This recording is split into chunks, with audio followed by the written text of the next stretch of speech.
Acclame le Seigneur. Merci Seigneur.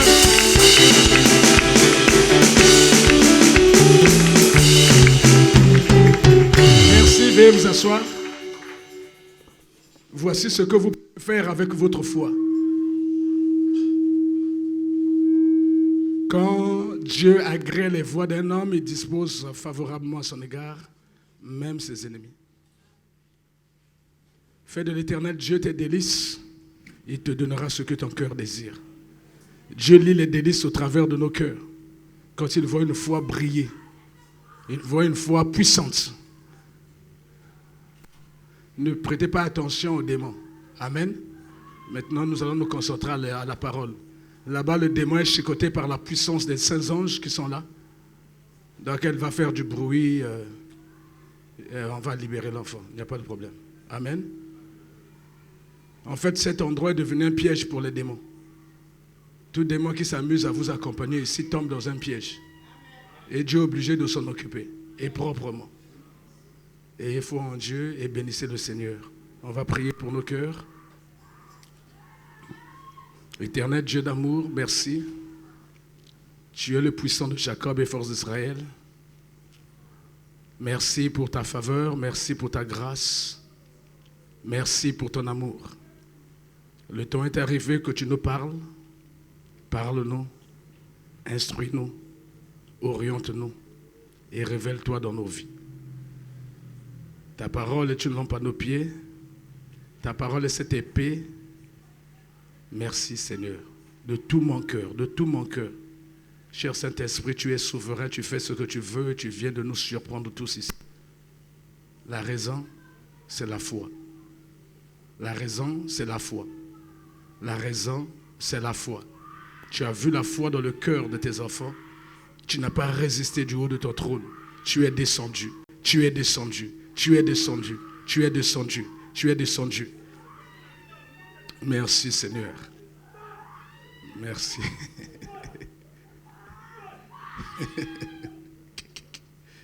Merci Nzami.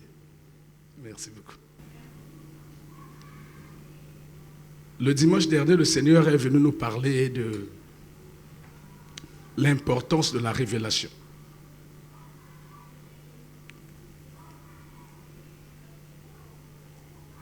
Le Seigneur nous a dit que quand il n'y a pas de révélation, le peuple est sans frein. Et le Seigneur nous a cité plein d'exemples. Le Seigneur nous a pris l'exemple d'une famille qui avait vraiment de graves problèmes.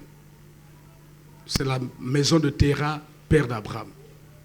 Il y avait la sorcellerie, il y avait les morts subites et précoces, il y avait la stérilité, il y avait tout genre de difficultés.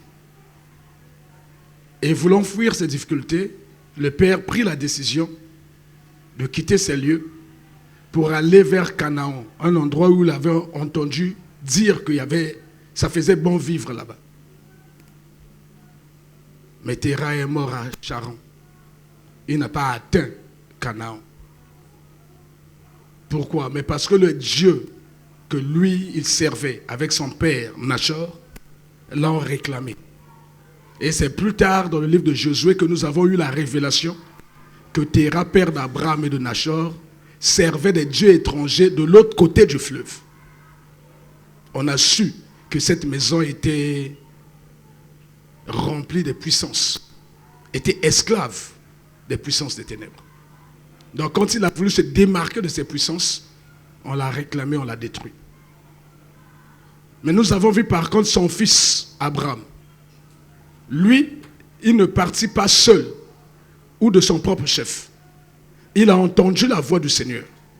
Il a reçu la révélation. Et Dieu lui a dit, quitte la maison de ton père, quitte le territoire là où tu es, va dans le lieu que moi je vais te montrer, et dans ces lieux, je bénirai ta vie. Je rendrai ton nom grand. Je bénirai quiconque te bénira, je maudirai quiconque te maudira. Abraham se leva, fit ce que Dieu lui avait demandé, et Abraham ne mourut pas. Donc Dieu nous dit, quand nous faisons, il y a des décisions importantes de notre vie pour lesquelles nous avons besoin de l'orientation du Seigneur. Tu ne peux pas te lever comme ça, prendre une décision aussi importante sans en référer à Dieu, sans en référer à ton Créateur. Lui, il connaît les projets qu'il a formés pour nous. Il suffit de l'interroger. Il nous dira ce qu'il a en réserve pour nous. Or, plusieurs personnes vivent au jour le jour, à l'aveugle. Le désir de connaître l'avenir les a poussés même chez les féticheurs, chez les magiciens, chez les occultistes, chez les mamas djeki, au point où ils ont encore empiré leur situation, plutôt que de chercher la face du Seigneur. Et Dieu nous a dit que pour toute décision importante, il nous faut chercher sa face, son orientation, sa direction, donc sa révélation. Tu ne peux pas te lever, aller prendre épouse ou accepter d'être en couple avec un homme sans avoir interrogé Dieu. Nous sommes humains, nous ne voyons qu'à ce qui frappe. Tel que vous êtes là, tel que je suis là, mais vous ne voyez que ce que moi je veux vous montrer. Et moi je ne vois que ce que vous voulez me montrer. Ce que vous voulez cacher, je ne saurais pas. Donc je vais me mettre en couple avec quelqu'un alors qu'il cache beaucoup de choses. Si ce sont les choses physiques, il n'y a pas de problème. Mais si ces choses-là ont un arrière-plan spirituel, ça devient dangereux. Imagine-toi que tu te mettes en couple avec une femme qui est sorcière. Tu te mets en couple avec un monsieur qui est sorcier, occultiste. Mais parce que toi, tu n'as pas les yeux de voir ce qui est derrière le rideau.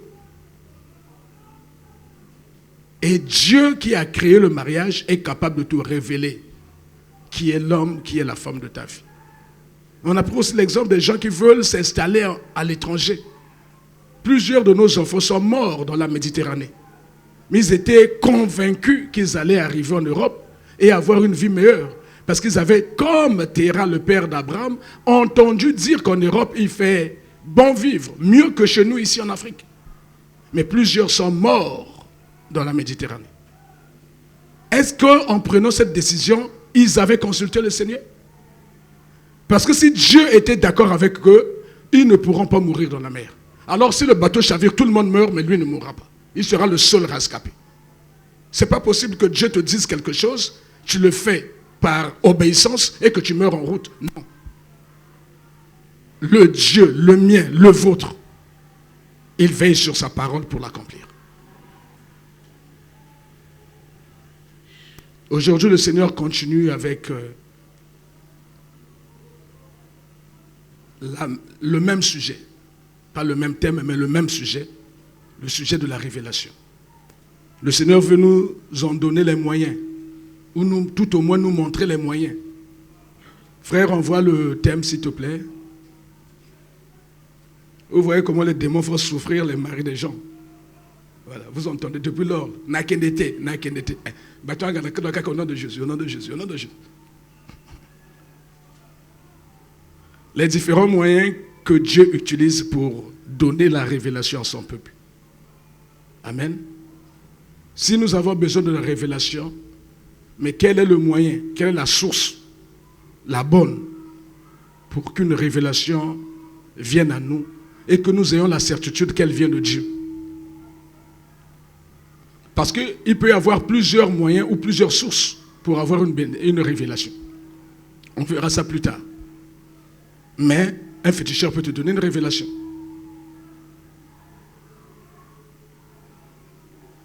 Un humain aussi peut te donner la révélation. Alors, tu as une docteur inspiré du diable, il vient te dire. Un serviteur du diable aussi peut te donner la révélation. Ah frère, dans l'autre qui au salaka accident. Et ce n'est pas Dieu qui dit, c'est le serviteur du diable. Si tu prêtes foi à ce qu'il dit, l'accident va t'arriver. Mais si à cet instant tu dis, au nom de Jésus, je ne mourrai pas, ça ne vient pas de Dieu. Tu as refusé. Pour toi, c'est une révélation. Tu fais mentir sa révélation parce que tu l'as refusé. Mais si tu crois, tu commences à avoir peur, tu commences à paniquer, tu lui donneras raison et elle va s'appliquer en toi. Donc il y a plusieurs sources, il y a plusieurs moyens pour qu'une révélation arrive aux enfants de Dieu. La magie, l'occultisme, les astrologues, les gens qui lisent la main, les gens qui disent la bonne aventure, Tout ce monde-là peut te donner aussi, peut te dire des choses. Les gens qui ont l'esprit de divination peuvent aussi te dire des choses qui sont réelles, mais qui ne sont pas vraies. Parce que la vérité n'a qu'une source, Dieu. Mais on peut te dire la réalité. Et si tu prêtes foi à cette réalité, elle va s'accomplir dans ta vie. Mais si tu refuses cette réalité, elle ne s'accomplira pas. Elle restera seulement dans le stade d'une révélation. Les différents moyens que Dieu utilise pour donner la révélation à son peuple. Je vais commencer par citer, et nous allons les examiner tout au long du mois. La première source ou le premier moyen, c'est la parole de Dieu. Amen. C'est-à-dire, c'est le moyen le plus facile. La source qui est plus proche de nous. La parole de Dieu. La deuxième source, ce sont les dons de prophétie ou les dons de révélation que Dieu nous a donnés. Je parle des dons de prophétie et des dons de révélation. Dans les dons de révélation, je mets le don de parler, le don de parole de connaissance. Je mets le don de parole de sagesse. On va étudier ça. Parce qu'il faut que l'Église soit enseignée. Pour éviter que nous soyons ballottés à tout vent de doctrine. Quand quelqu'un vient te raconter un peu sa petite vie, en trémoussant, tu lui prêtes foi et tu prends peur. Mais tu ne sais pas avec quelle source, quelle est la source. Donc, dans les dons de révélation, disais-je, tu as des paroles de connaissance, tu as des paroles de sagesse et tu as le discernement des esprits. Avec ces dons-là, Dieu peut te donner la révélation. Tu as le don de prophétie aussi, Dieu peut te donner la révélation. Mais Dieu est libre. Il y a des gens qui n'ont pas ces dons-là. Mais est-ce que Dieu ne doit pas leur parler? Si. Dieu parle tantôt d'une façon, tantôt d'une autre. Il dit que dans les derniers temps, pourvu que tu aies le Saint-Esprit, vos fils et vos filles prophétiseront, vos jeunes gens auront des et vos vieillards des visions. Donc c'est aussi des canaux, des moyens, des sources, pour que même si quelqu'un n'a pas les dons du Saint-Esprit, ou même on peut ajouter le don d'interprétation des langues, qui peut devenir une prophétie par la suite, qui peut devenir une révélation. Tu as parlé, tu as interprété dans notre langue intelligible, en français, et ça donne une révélation à quelqu'un. Mais tout le monde n'a pas ces charismes. Tout le monde n'a pas développé ces dons. Donc Dieu ne va-t-il pas parler? Dieu ne va-t-il pas se révéler? Dieu est obligé de passer par les songes. Dieu est obligé de passer par les visions pour parler, révéler les choses à ses enfants. Les visions, tu ne dors pas.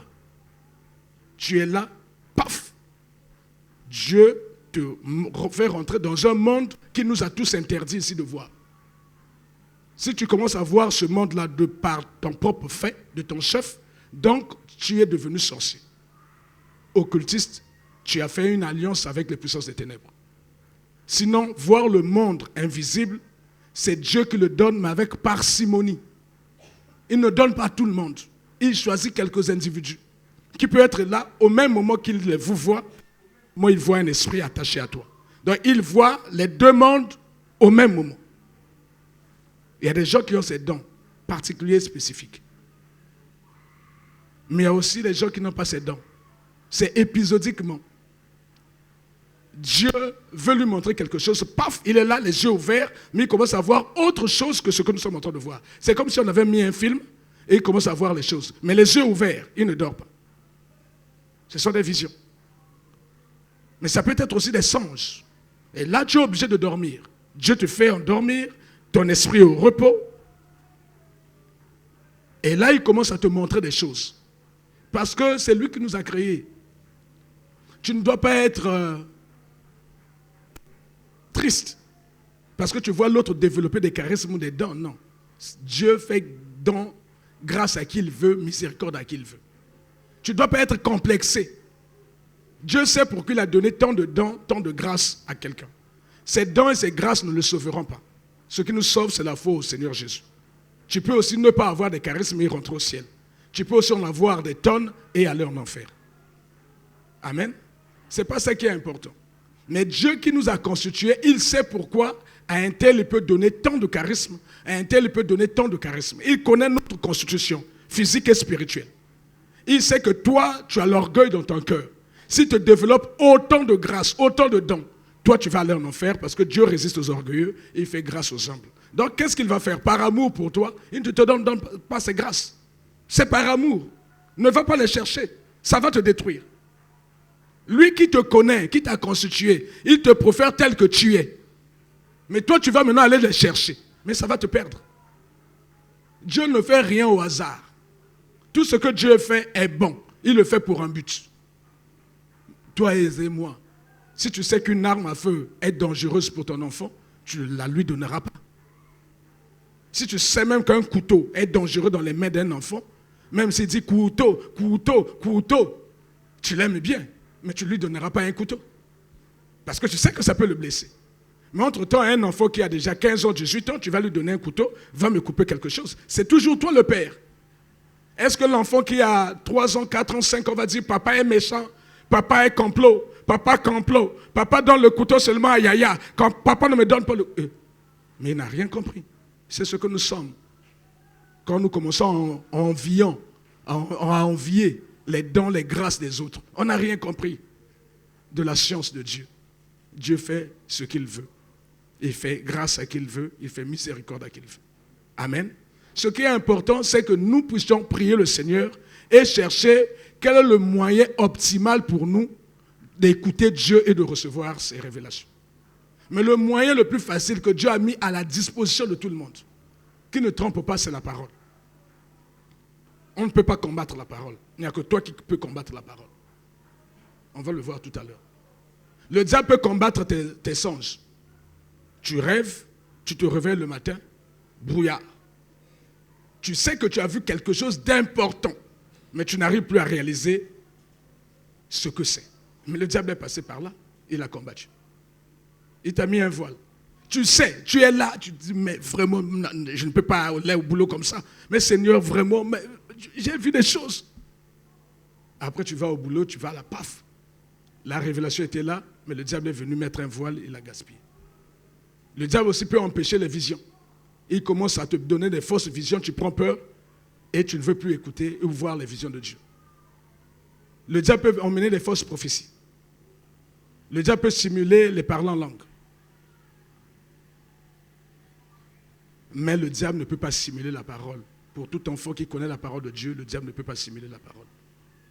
La parole est Dieu. Le diable ne peut pas se simuler. Donc, quand tu es un lecteur assidu, abonné de la parole de Dieu, c'est l'instrument, le moyen le plus populaire, par excellence, que Dieu a mis à notre disposition à tous pour connaître sa volonté. Parce que la révélation n'est que la connaissance de la volonté de Dieu au sujet de la terre, au sujet des nations, au sujet d'Israël, au sujet de ta vie, au sujet de ton église, au sujet de ta famille, au sujet de ton environnement. La révélation, c'est ça, c'est Dieu qui décide de te donner une partie de sa connaissance pour que tu sois comme lui, que tu saches ce qui va arriver. Par exemple, au sujet de la fin des temps, tout est écrit dans la Bible. Ne va pas chercher autre chose.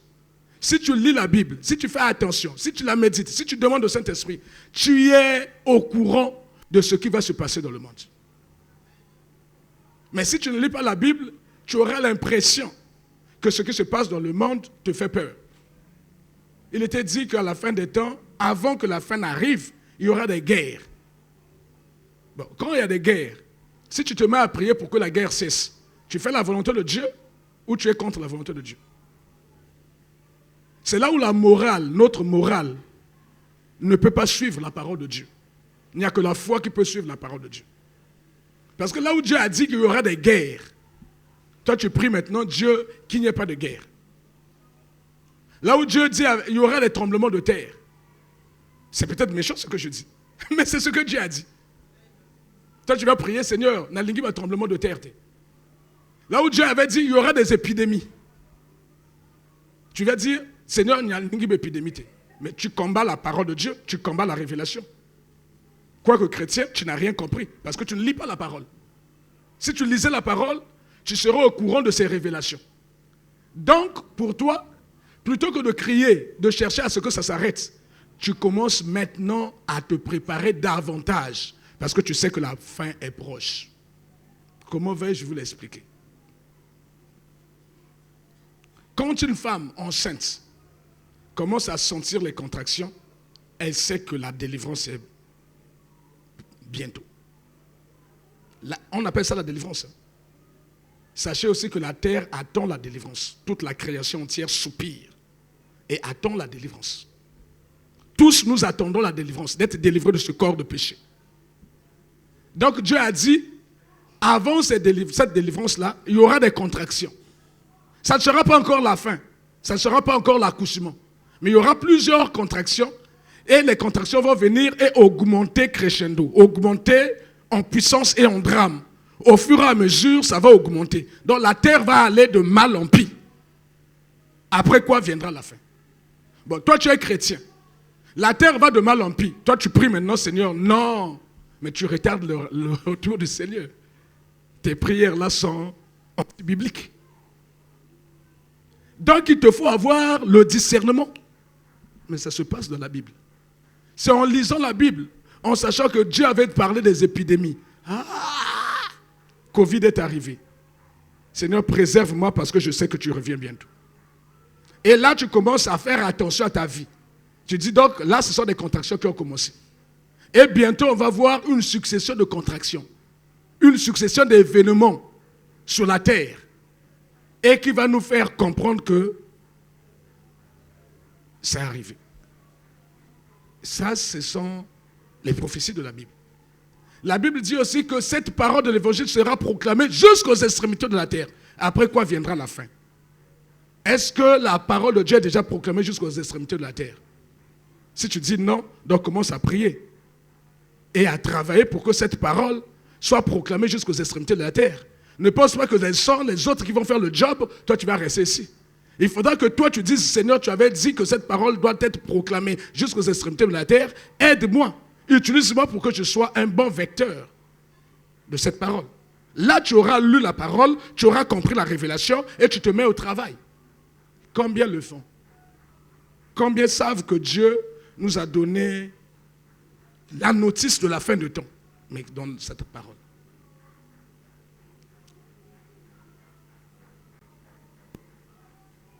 Donc, la meilleure source, le meilleur moyen pour accéder à la révélation divine, c'est d'abord la parole de Dieu.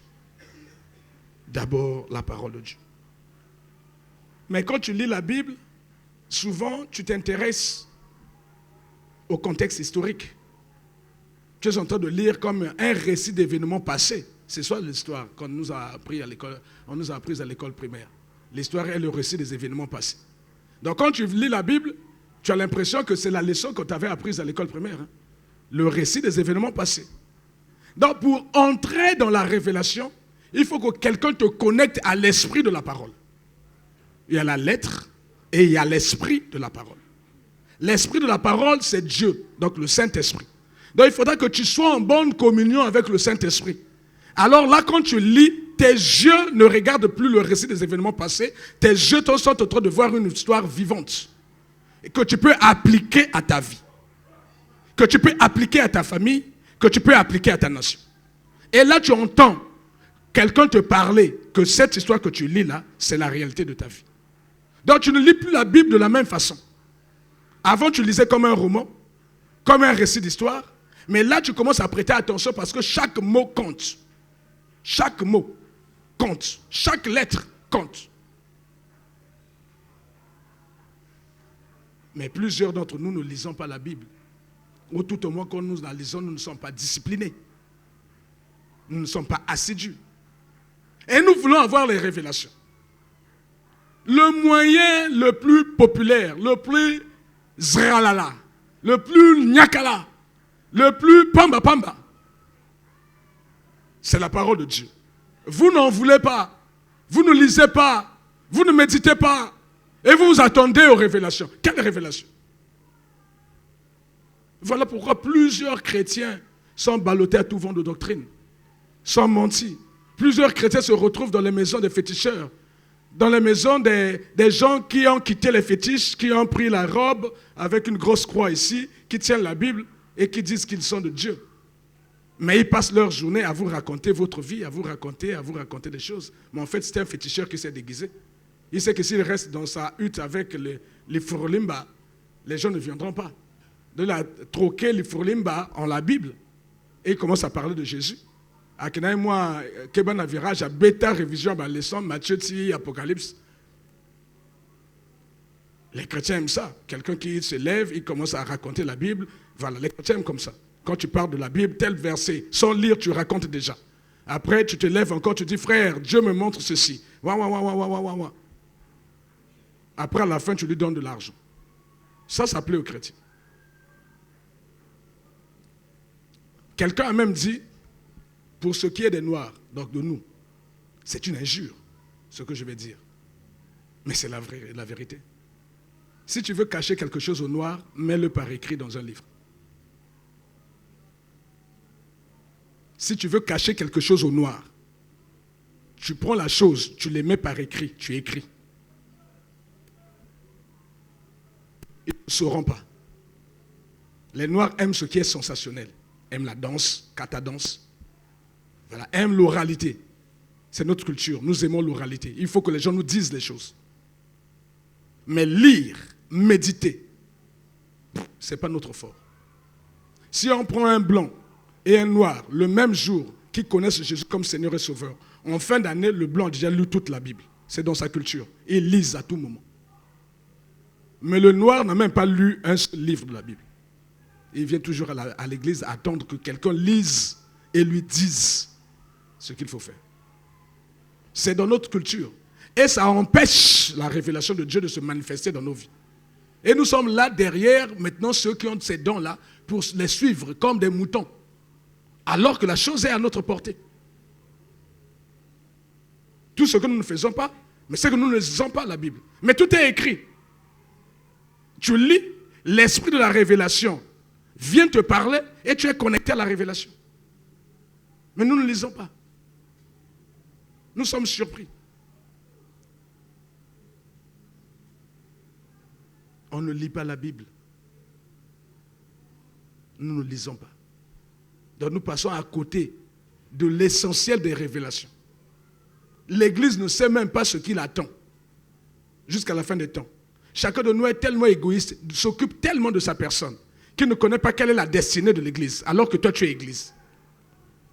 Qu'est-ce que Dieu a dit à la fin des temps au sujet de l'Église? Mais l'Église te concerne, parce que toi tu es Église, tu seras enlevé. Mais ton avenir, tu ne t'intéresses pas. Nous nous intéressons à notre pauvre avenir sur terre. Narujaken Mobali, Narujaken Mosala, Narujaken Mbongo. Voilà, ça c'est l'avenir pour lequel nous cherchons les prophètes partout. Mais l'avenir de l'éternité ne nous préoccupe pas. La vie éternelle ne nous préoccupe pas. Qu'est-ce que nous serons après l'enlèvement ne nous préoccupe pas. Qu'est-ce qui va se passer maintenant jusqu'à l'enlèvement, ça ne nous préoccupe pas. Mais tout est écrit, tout est là, consigné. On ne lit pas. Si tu veux cacher quelque chose à un noir, mets-le par écrit. Tu vas voir quand tu vas même en Europe, là tu rentres dans un métro. Les blancs, rares sont ceux qui causent. Tu vas voir, il a déjà acheté son journal, il rentre, il s'assoit, il commence à lire jusqu'à destination. Vois les noirs, Koto Baza, yo comme un solo. Fali Poupa, Kofi Olomide, Youssou. Donc, Bango comme un solo. Tu as vu ceci, papoter, parler. Soit tu vas comme le football. Mais le blanc dans le métro, là, il va lire. Comme un écolier. Il veut savoir la température. Il ne peut pas sortir sans avoir lu la météo. Ce n'est pas possible. Mais nous, c'est comme si c'était caché.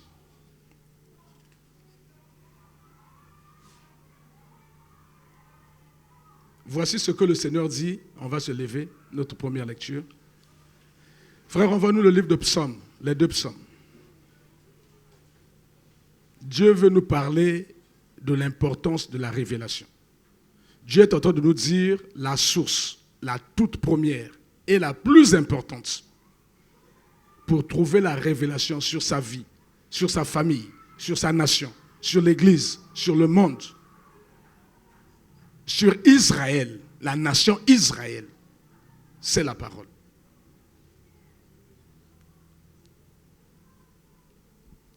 Je lis dans le nom du Seigneur Jésus, Psaume 119, le verset 105 et le verset 130.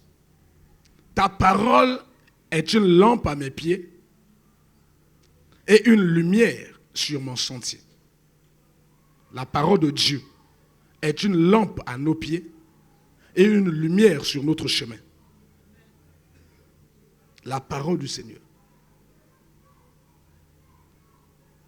Verset 130. La révélation de tes paroles est claire. C'est-à-dire quand tu lis la parole de Dieu et que tu en reçois la révélation, c'est comme si les ténèbres quittent ta vie. Tu es éclairé. Tu étais aveugle, tu commences à voir. Elle donne l'intelligence au simple. Donc la vraie intelligence n'est pas liée au diplôme ou à ton élévation sociale. La vraie intelligence vient de la révélation de la parole. La vraie sagesse vient de la parole. Veuillez vous asseoir.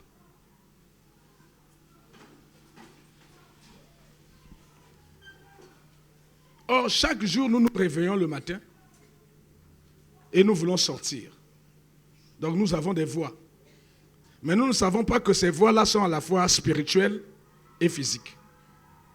Je prends un cas. Tu te lèves le matin pour aller au boulot. Tu dis, je prends un taxi. Je vais prendre une voie. Or, sur cette voie-là, spirituellement, on est venu déposer un esprit d'accident. Or, la parole de Dieu est une lampe à tes pieds et une lumière sur ton sentier. Donc, sur cette voie-là, la parole de Dieu va te révéler que devant là, il y a un esprit d'accident. Tu n'auras pas peur. Tu rentres dans le bus ou dans le taxi, tu pries parce que tu avais reçu la révélation. Tu pries. Et Dieu éclaire tes voies. Et Dieu préserve tes voies. La parole de Dieu te donne l'éclairage sur tout ce qui est difficile. Parce qu'il arrive des moments où même ton intelligence ne comprend pas ce qui t'arrive. C'est-à-dire les difficultés auxquelles tu fais face, la science ne peut pas te l'expliquer. Tes connaissances intellectuelles n'arrivent pas à t'expliquer pourquoi tu souffres autant. Pourquoi tu as autant de difficultés. C'est en lisant la Bible que tu vas aller voir qu'il y a eu un rapport, peut-être avec un lien de sang. Parce qu'en lisant l'histoire, là, je vois, il y a un lien de sang. Mais c'est l'esprit qui te parle. Et là, tu cours vite chercher la délivrance pour que le lien de sang parte. C'est la parole de Dieu, bien-aimé dans le Seigneur. Si nous ne lisons pas la parole, si nous ne méditons pas la parole, nous aurons de graves soucis dans nos vies. Nous serons toujours ballottés, on va toujours courir derrière des gens pour donner l'argent. Voilà, les gens qui vont toujours parler. Parce que toi, tu n'es pas stable. Parce que toi, tu ne sais pas que toi, tu peux être prophète de ta vie au travers de la parole de Dieu. Tu peux être prophète de ta famille au travers de la parole de Dieu. Dieu a tout écrit. La parole de Dieu va éclairer ton intelligence. Donc nous devons prendre l'engagement, tous tels que nous sommes, de méditer la parole de Dieu. De lire et de méditer. En nous faisant discipline. Mais comme cette parole, on risque de lire l'histoire, on risque de lire la lettre, on a besoin de celui qui a écrit et inspiré cette parole pour que nous puissions comprendre ce qui est écrit. et appliquer cela à ma vie, à ta vie.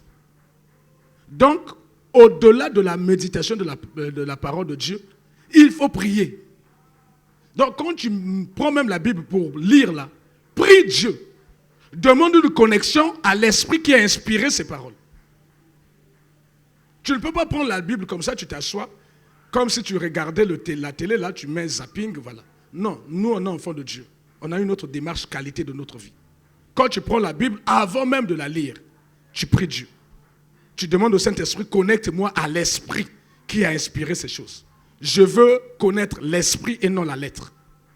Tu verras que ta lecture ne sera pas la même. Ta compréhension de ce qui est écrit ne sera pas la même. Mais quand tu prends la Bible comme un livre de tout le monde, où tu es fatigué, là, tu prends, tu balais quelques 10 tomes là, après, tu as retenu quoi? Que la lettre. Ce que tu viens de lire apporte quoi à ton esprit? Rien. Parce que tu l'as lu sans chercher connexion avec l'esprit qui conduit cette parole, qui a inspiré cette parole, l'esprit qui parle au travers de cette parole. Tu as besoin de sa connexion. C'est là où intervient encore un autre sujet. C'est que si tu dois être aidé par le Saint-Esprit pour comprendre ce qui est écrit, il te faut être en bon terme avec le Saint-Esprit. Écoute, tu as l'aide de ton Père. Tu as besoin de ton Père. Tu as besoin de son aide. Mais ton Père constate que tu es indélicat. Tu es impoli. Tu viens lui demander l'aide. Il va t'apporter cette aide? Non. Nous, on a besoin du Saint-Esprit pour comprendre la révélation. Ce qui est caché derrière les lettres que nous lisons. Mais si toi, tu l'attristes au travers du péché, parce qu'il n'y a pas pire chose qui attriste le Saint-Esprit que le péché. La Bible dit, n'attristez pas le Saint-Esprit. Il n'y a pas pire chose qui empêche Dieu d'agir dans nos vies que le péché. Non, non. Frère, on voit le livre d'Ésaïe. On va le lire.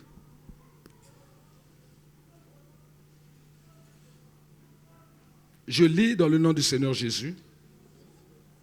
Non, la main de l'Éternel n'est pas trop courte pour sauver, ni son oreille dure pour entendre.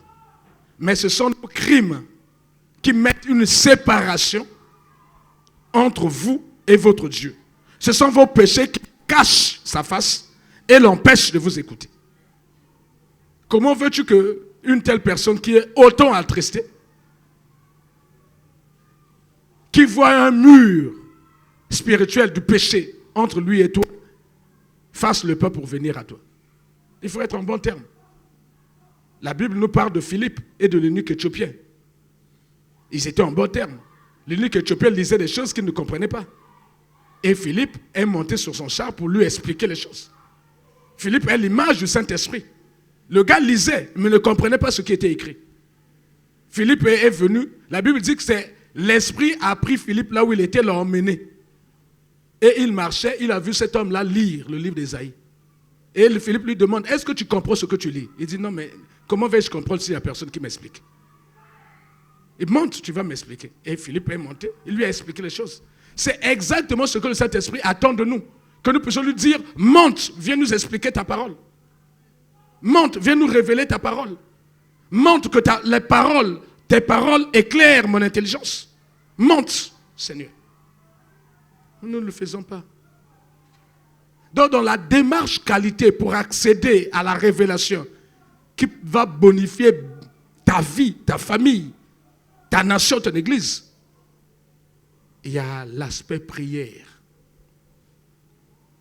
Mais la prière ne va pas sans la sanctification. Donc, il faut être toujours en bon terme avec le Saint-Esprit. Donc, si tu mélanges lecture disciplinée, méditation, prière, plus crainte de Dieu, tu n'es plus très loin de la révélation. Maintenant, ce qui va te rester, c'est de ne pas être distrait. C'est d'être sensible à l'action de l'esprit. Vous comprenez? Être sensible à l'action de l'esprit. Exemple. Ce matin, on est venu au culte. Je suis rentré, j'ai vu une atmosphère de miracle. C'était merveilleux. de voir les gens chanter, louer, mais avec un cœur sincère. Je sentais que j'avais envie de voler. Et au fond de moi, j'ai dit, ah, mais Seigneur, quand c'est comme ça, tu descends, tu agis. La grâce est descendue. Amen. C'est ça, être sensible à l'esprit. D'accord? Ce n'est pas quelque chose de mathématique. Il n'y a pas une logique. C'est toi, par ta foi, tu sens dans ton cœur que le temps est arrivé. Que là, le Seigneur peut faire quelque chose. Et le Seigneur fait. Parce que tout ce que tu demanderas en son nom, si tu crois que tu l'as reçu, tu le verras s'accomplir. Tu crois dans ton cœur. Amen. Donc, on a une démarche qualité pour aller vers la révélation qui fera du bien à ta vie, à ton foyer, à ton couple, à tes enfants, à ton mari, à ta femme, à ton église, même à ta nation. Il y a une démarche. Il faut aimer la parole de Dieu. Il faut la méditer nuit et jour. Il faut être discipliné dans la lecture et la méditation pour éviter toute erreur. Il faut la lire avec l'aide de l'esprit. Alors là intervient la prière. Tu es en train de vouloir lire, tu te mets d'abord à prier, à implorer la grâce. Et quand tu pries, tu demandes pardon à Dieu. Tu te réponds de tes péchés. Et là, le Saint-Esprit s'engage. Il peut s'engager à venir t'expliquer les choses. Mais toi, tu es dans la souillure, tu es dans le péché, tu penses que la Bible, c'est un roman, tu prends ça. Il y a même d'autres qui pensent que la Bible, c'est un fétiche. Surtout quand ils sont malades. Ils ouvrent un livre de psaumes là, tiens, on a ça, toi. Attends que psaume, l'Éternel est mon berger. Nabutu, démon, il a frappé les sous. Berger dans sa kiwab. Ça, c'est la lettre. Ça, tu commences à faire de ces papiers un fétiche. Comme nos parents, on leur donnait quelque chose et c'est un esprit qu'on lui donne. Mais pour que lui soit conscient de son esprit, on lui donne quelque chose physique qu'il doit avoir avec lui. Hein? Soit tes banga, soit Uka, les bateke. Donc, trois tours et banga, il y a mon nenao. Donc, tant que mère, azola, tazo, kangale, puta, ça bête un peu 33 tours nassé. Donc, elle se balade avec son Dieu. Mais nous avons un polaté, hein. Nous avons un faut pas pola. Oh, il y a bisa salamai. Il y a bina polakate, il y a bisa salamai. Amen. Donc, on est obligé de te donner quelque chose que tu dois tenir de physique, voilà. Pour que tu sois conscient que tu te balades avec ton Dieu. Et il y a beaucoup de serviteurs de Dieu non inspirés qui font ça avec des faibles. Au lieu de leur enseigner la parole, on leur dit il faut ouvrir ce psaume-là, il faut le lire dans Buto Tchango Nassau. Mais qu'est-ce que cela va faire? C'est l'application de ce qui est écrit par la puissance du Saint-Esprit qui va te donner la victoire sur tes ennemis. Ce n'est pas prendre un papier, mettre ici. Ce n'est pas possible.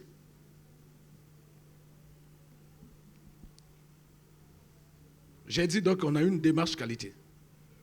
Cette démarche, je voudrais que nous ayons d'abord des moments de qualité dans la prière, dans la repentance, des moments où tu appelles le Saint-Esprit, tu dis Seigneur, viens, je veux maintenant lire ta parole. Vous voyez tout le sérieux que tu mets. Hein? Seigneur, je veux maintenant lire ta parole. Viens, comme Philippe avait aidé l'unique Éthiopien, aide-moi à comprendre, à recevoir les révélations attachées à cette parole. Et tu te mets à lire. Et tu le fais régulièrement, assidûment. Et le Seigneur te dit maintenant, quand tu fais ça, sois maintenant attentif à l'œuvre de l'Esprit. Parce que tu peux aussi sortir, tu vois, paf, tu as une situation, l'Esprit te dit, tu vois, ce que tu avais lu là, ça s'applique ici.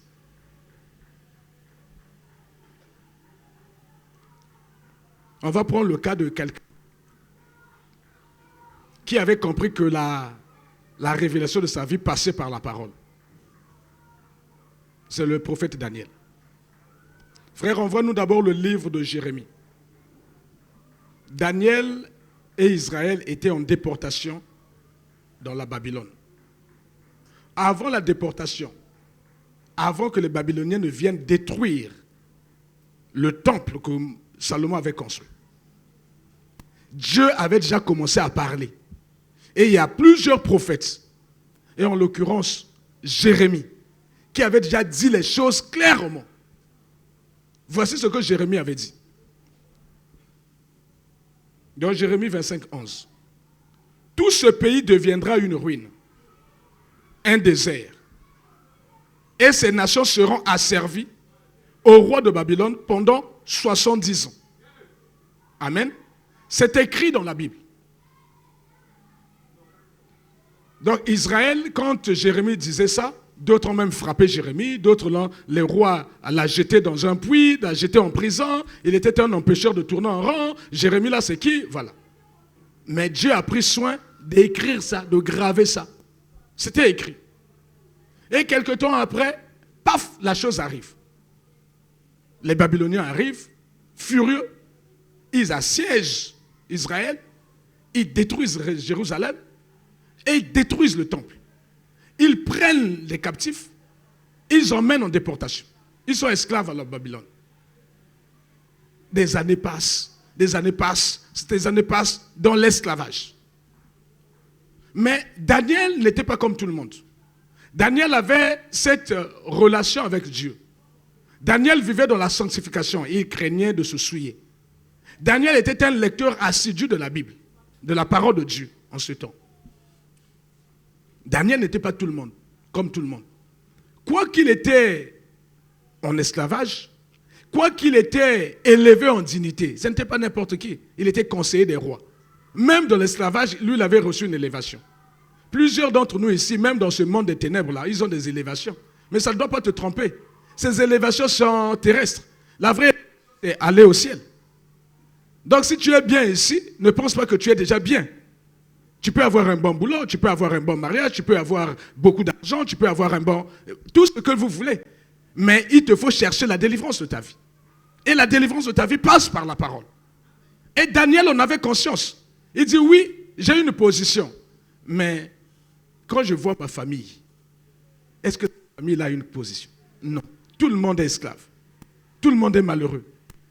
Il n'y a que moi qui suis comme un éclair là, qui suis sorti, qui suis bien. Tout le monde est pauvre d'une pauvreté abjecte. Donc tout le monde n'a Dieu que toi. Mais ce n'est pas bon.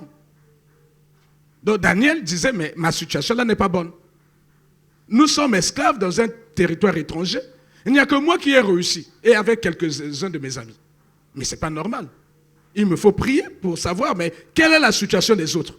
Qu'est-ce que Dieu dit au sujet des autres? Bien-aimé, qu'est-ce que Dieu dit au sujet de ta famille? Qu'est-ce que Dieu dit au sujet de tes enfants? Qu'est-ce que Dieu dit au sujet de ta femme, au sujet de ton mari? Qu'est-ce que Dieu dit au sujet de cette église? Ça devait nous préoccuper. Qu'est-ce que Dieu dit au sujet de notre pays? Ça devait nous préoccuper. On devait prier le Seigneur pour ça. Mais on ne prie pas. On est tellement égoïste que nos prières s'arrêtent pour ce qui est de notre personne. Nos demandes nous sommes égocentriques. Nos demandes ne concernent que nos personnes. Et si on va un peu loin, les gens de notre maison, on va encore un peu loin, les gens de notre famille. Bon, pour ne pas vous faire injure, de temps en temps, vous priez pour le pasteur. Amen. Le sort de ta famille, le sort de ton pays, le sort de ton église devait être une préoccupation. Même si toi, individuellement, tu as déjà réussi, tu as une position comme celle de Daniel, mais n'oublie pas que tu es dans un monde d'esclavage. Et que ta joie, ta plus grande joie, c'est que les autres soient aussi délivrés comme toi tu es délivré.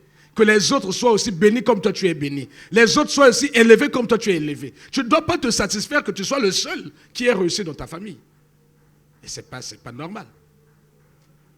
C'est pas normal. Donc Daniel ne se satisfaisait pas.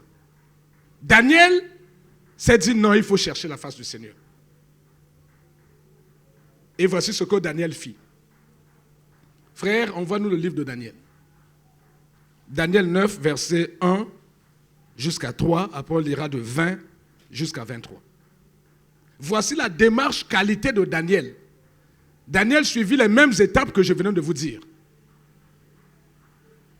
La première année de Darius, ce qui s'est passé, le roi de Babylone, Nabuchodonosor, était mort. Celui qui avait conquis Israël et fait des déportés.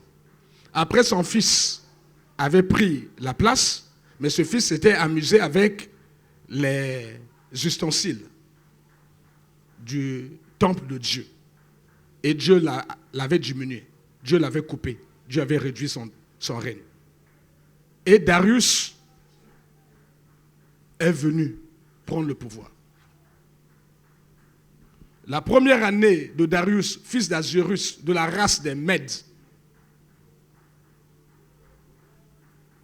Si vous voulez, pour l'histoire, la Babylone, c'est l'Irak, une partie de l'Irak. Amen. Il y a même un endroit qui s'appelle Babylone là-bas en Irak. Donc pour ceux qui veulent faire l'histoire, où se situe sur la terre la Babylone, c'est l'Irak. Les Mèdes et les Perses, ce sont les Iraniens. La Perse, c'est l'Iran. Amen. Donc, le roi de Babylone a été vaincu par un roi qui vient de la partie de l'Iran. La première année de Darius, fils d'Azurus, de la race des Mèdes, lequel était devenu roi du royaume des Chaldéens.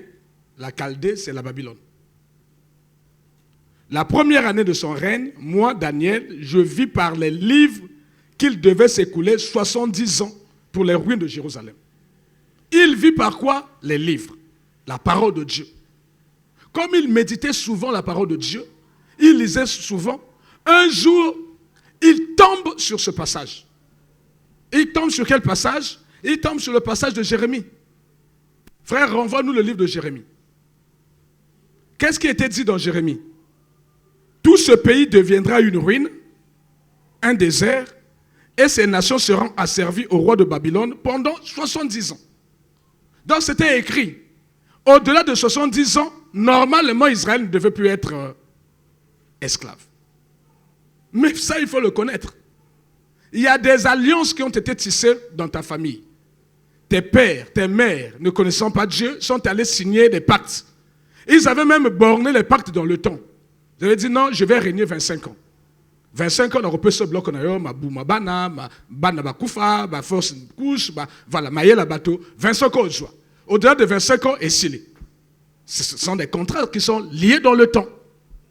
Mais il faut savoir, parce que le diable est méchant.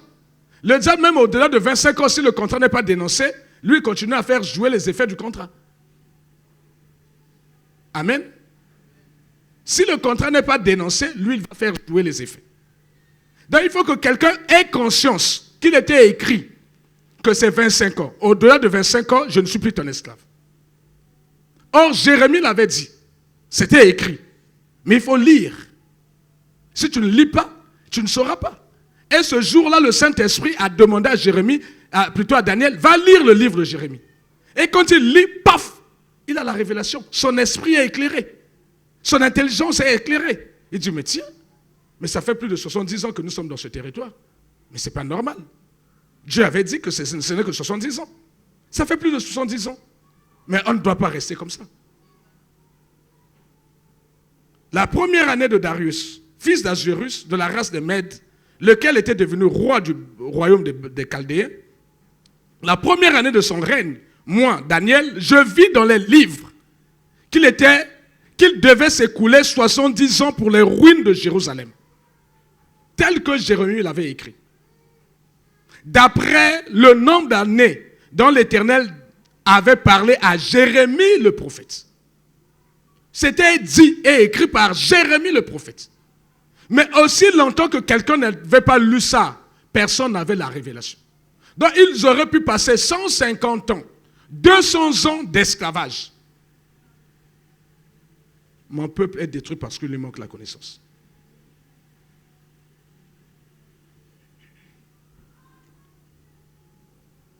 Je tournais ma face vers le Seigneur afin de recourir à quoi? À la prière. Et à quoi? Aux supplications. En jeûnant et en prenant le sac et la cendre. C'est la démarche qualité dont nous sommes en train de dire. Si vous prenez à partir du verset 4 jusqu'à plusieurs versets, il n'a fait que demander pardon pour ses propres péchés, pour les péchés de ses ancêtres, demander pardon. Il a fait une démarche qualité. Il voulait plaire au Saint-Esprit. Il voulait plaire à Dieu. Mais il voulait non pas seulement plaire à Dieu, il voulait que la parole de Dieu s'accomplisse. Dieu avait dit c'est 70 ans, pas plus. Mais qu'est-ce qui se passe? Pourquoi sommes-nous toujours esclaves? Pourquoi il n'y a pas un déclencheur? On attend quoi? On devait repartir chez nous. Frères, plusieurs d'entre nous ici seraient déjà libres des liens de famille, des liens de la sorcellerie. Nous sommes encore dans les prisons parce qu'on n'a pas encore reçu la révélation. Mais elle est dans la parole de Dieu. Si tu lis, tu médites, tu appelles le Saint-Esprit, il te rendra libre. Amen. Vous connaîtrez la vérité et la vérité vous rendra libre. Mais la vérité, c'est la parole. Pas autre chose.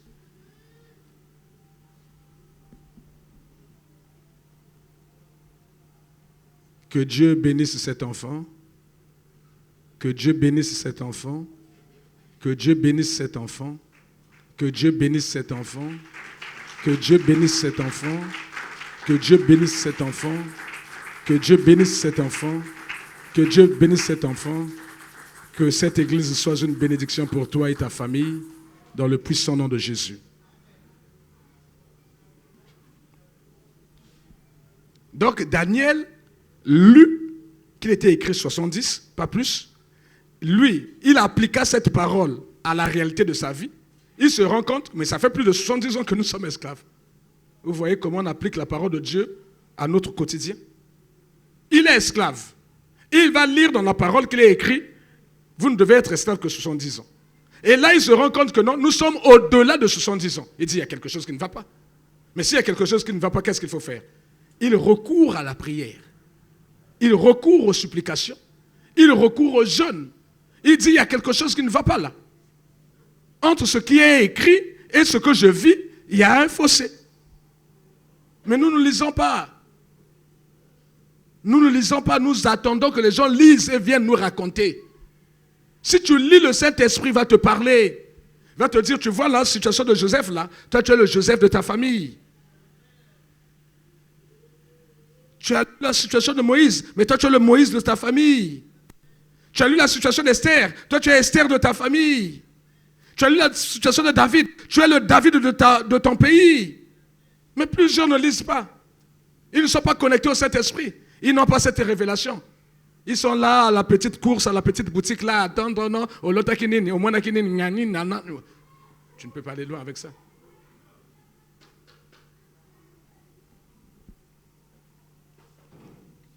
Un peu plus tard, après avoir confessé le péché le péché de son peuple, voici ce que la Bible nous dit au sujet de la démarche qualité de Daniel en son temps. Verset 20. Je parlais encore, je priais, je confessais mon péché et le péché de mon peuple, Israël. Et je présentais mes supplications à l'Éternel, mon Dieu, en faveur de la sainte montagne de mon Dieu. Il était en train de dire à Dieu, mais ce n'est pas possible, papa. Tu avais dit 70 ans, nous sommes à 75 ans, nous sommes peut-être à 80 ans. Mais ce n'est pas normal, Seigneur. Tu ne vas pas nous laisser comme ça. Mais Seigneur, s'il te plaît, mais qu'est-ce qui nous arrive, Seigneur? Il a confessé ses péchés. Il dit, Seigneur, c'est vrai, on a mal fait. Nous avons dédaigné ta parole. Nous avons tourné dos. Nos parents sont allés auprès de mauvais dieux. Tu nous as châtiés. Tu es juste. Mais Seigneur, tu avais dit 70. Seigneur, c'est quoi cette affaire? C'est quoi cette affaire où dans ma famille, il n'y a que la désolation? Il n'y a que les pleurs. C'est quoi cette affaire dans ma famille? Il n'y a que la tristesse. Il n'y a que la stérilité. C'est quoi cette affaire dans la famille où les enfants ne réussissent pas? Tout le monde est moutulikolo. C'est quoi cette affaire? Tu t'assois, tu dis, il y a quelque chose qui ne va pas dans cette famille. On ne peut pas être dans une famille comme ça. Mais tu appliques la parole de Dieu par rapport à la réalité de ta famille. Là, tu as le déclic. Là, tu as quelque chose qui te dit non, tu dois te révolutionner, tu dois te lever. Et c'est ce qu'il fait. C'est ce qu'il fait.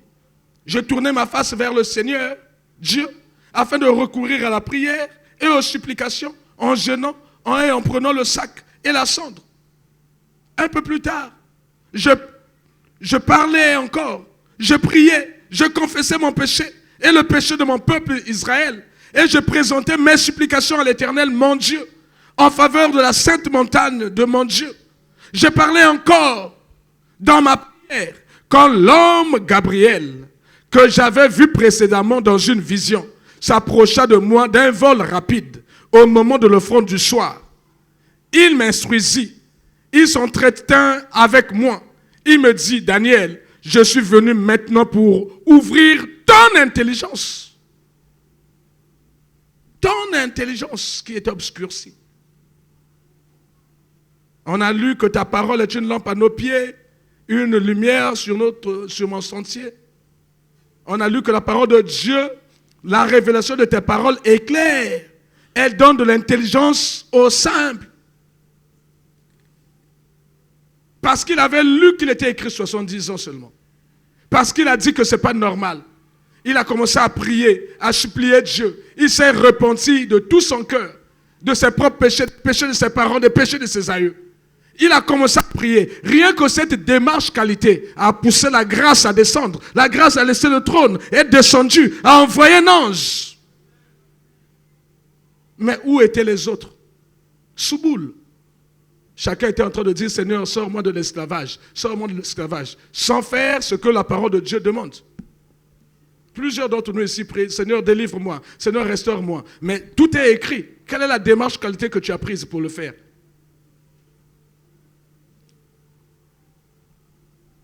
J'ai parlé encore dans ma prière quand l'homme, Gabriel, que j'avais vu précédemment, dans une vision, s'approcha de moi d'un vol rapide et au moment de l'offrande du soir. Il m'instruisit et s'entretint avec moi. Il me dit, Daniel, je suis venu maintenant pour ouvrir ton intelligence. Lorsque tu as commencé à prier, la parole est sortie. Je viens pour te l'annoncer. Lorsqu'il a commencé à prier, qu'est-ce qui est sorti? La parole de la révélation. La parole est sortie et Dieu a attaché un ange, Gabriel. Il dit, je tiens à ce que cette parole arrive jusqu'à mon serviteur. Cette parole ne doit pas être détournée par un démon. Cette parole ne doit pas être détournée par un esprit des eaux. Cette parole ne doit pas être détournée par un esprit de sorcellerie. Cette parole ne doit pas être détournée par un esprit de mari de nuit. Cette parole ne doit pas être détournée par un esprit de femme de nuit. Cette parole ne doit pas être détournée par les puissances des ténèbres qui agissent dans sa famille. Toi, ange Gabriel, toi, dans l'un des principaux, va, prends cette parole, tu vas la donner à mon fils. Voici ce qui arrive quand tu veux avoir la révélation de ta vie. Tu deviens sérieux. Pas ce que nous faisons là. Lorsque tu as commencé à prier, la parole est sortie. La parole, c'est Dieu. Dieu est sorti à cause de la prière. Comme ce matin-là, à cause de votre louange et adoration, la grâce est descendue. Car tu es un bien-aimé. Bien-aimé, Motopamba. Voilà. Est-ce que nous avons un bien-aimé? Sois honnête avec toi-même. Est-ce que tu es bien-aimé de Dieu? Bon, si tu ne l'es pas encore, personne ne te juge. Arrange ta relation pour que dorénavant, Dieu t'appelle mon bien-aimé ou ma bien-aimée. Amen. Ce n'est pas seulement réservé à une catégorie de personnes. C'est donné à tout le monde. Tu veux être bien-aimé de Dieu, fais ce que Dieu te demande. Car tu es un bien-aimé. Sois donc attentif à la parole. Il faut être attentif à l'esprit. Sois attentif à la parole et comprends la vision. Et après, on lui donne maintenant la révélation sur la suite des temps. Et jusqu'à présent, nous vivons ce que Daniel avait dit. Et ce que Daniel avait dit ne s'est pas encore accompli en totalité. Or, plusieurs d'entre nous ici ne savons même pas ce que Daniel avait dit. Daniel savait ce que Jérémie avait dit. Et Daniel a prié en conséquence. Dieu l'a répondu. Nous ne savons même pas ce que Daniel a dit. Et nous prions en conséquence de quoi? Rien. Mais comment voulez-vous que Dieu vous révèle les choses attachées à la fin des temps si vous ne vous intéressez pas à ce que Daniel a écrit?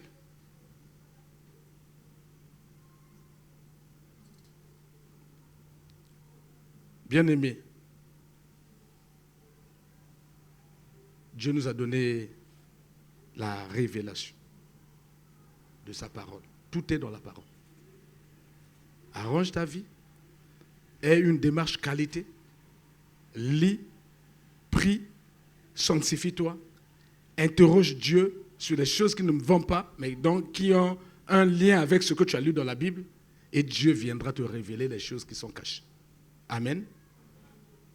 La parole de Dieu nous rend heureux. Plusieurs personnes ici sont malheureuses parce qu'elles ne lisent pas la parole.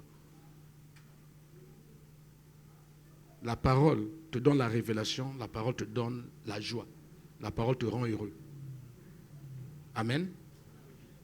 Que Dieu vous bénisse.